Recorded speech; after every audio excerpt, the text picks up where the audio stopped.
This is Hannibal here from the HannibalTV.com with a daily wrestling news update.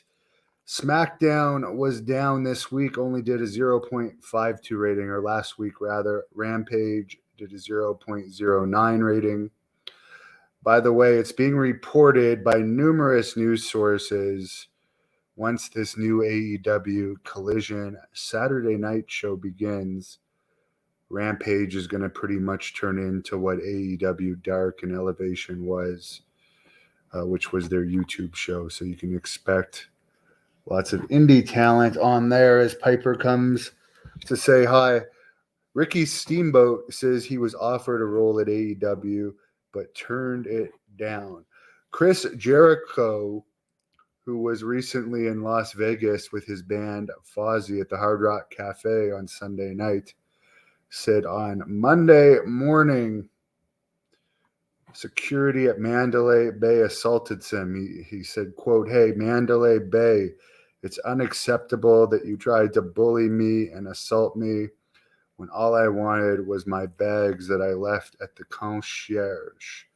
Your security staff ignored me for 30 minutes when I made some noise. You physically and mentally assaulted me, laughed in my face, and I want restitution now."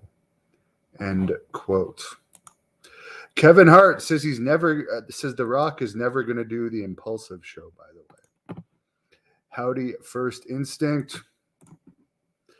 My DS Pancake Piper, she got stepped on when she was being watched over the weekend since I was busy with the show by a golden retriever. And she has a hurt leg. Apparently, this is real. Apparently, this was real, this assault. So there you go.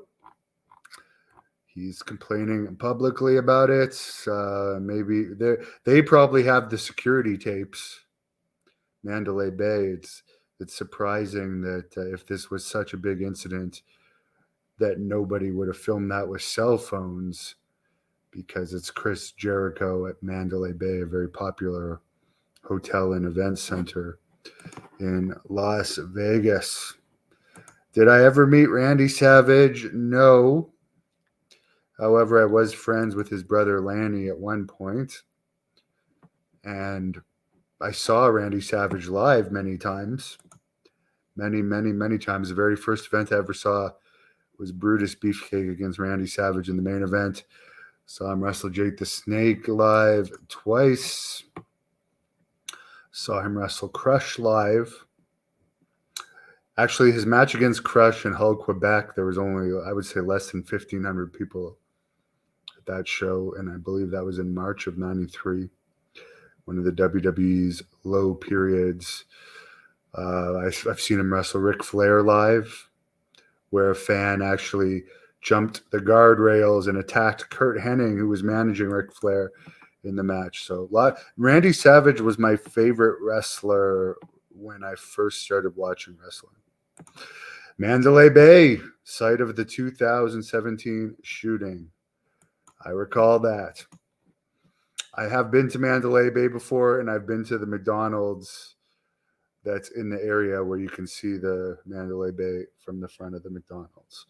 So on that note, by the way, Great North Wrestling tickets for the July 15th event, Smith Falls, Ontario, are already on sale now at ticketweb.ca. Well, Jake, I don't know about that, but there was a great positive response to the GNW event last weekend in Ottawa, that the matches from that event are going to start being posted this week right here on the Hannibal TV.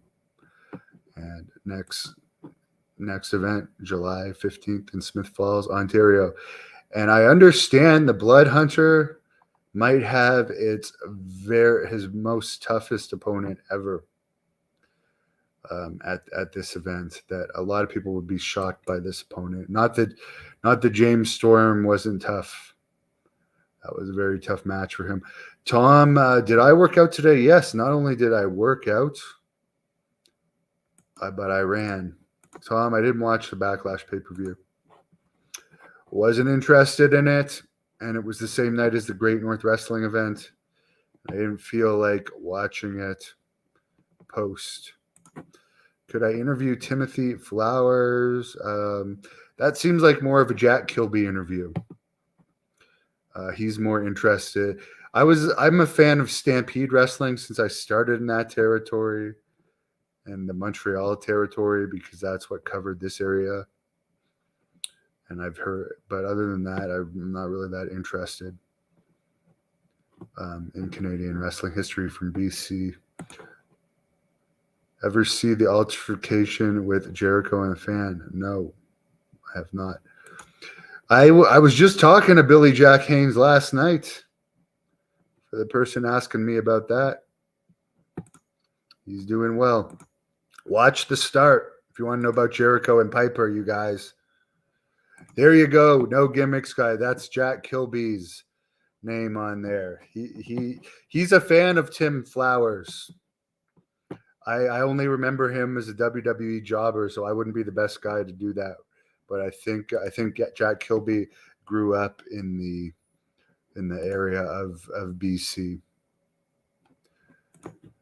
Was Jake the Snake on steroids in the 80s? I think he said that he was at one point. So did the Honky Tonk Man. But it's hard to believe that Jake was. Anyways, guys, have a great night. Be sure to subscribe. We crossed the 348,000 subscriber mark. Let me just double check that. Yeah, so help get us to the 350,000 subscriber mark.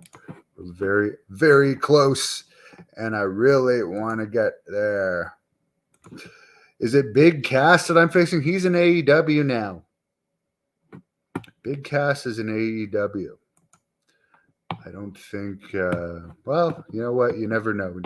You never say never about anything, but I think Big Cass probably has a big contract in AEW because I heard even Parker Boudreaux is making almost 200,000 and he's doing almost nothing in that company. And WWE fired him. Numerous cool interviews coming up this month for Jack Kilby. I know Henry Godwin is one of them off the top of my head. So have a great night, guys. Thank you for watching the Hannibal TV.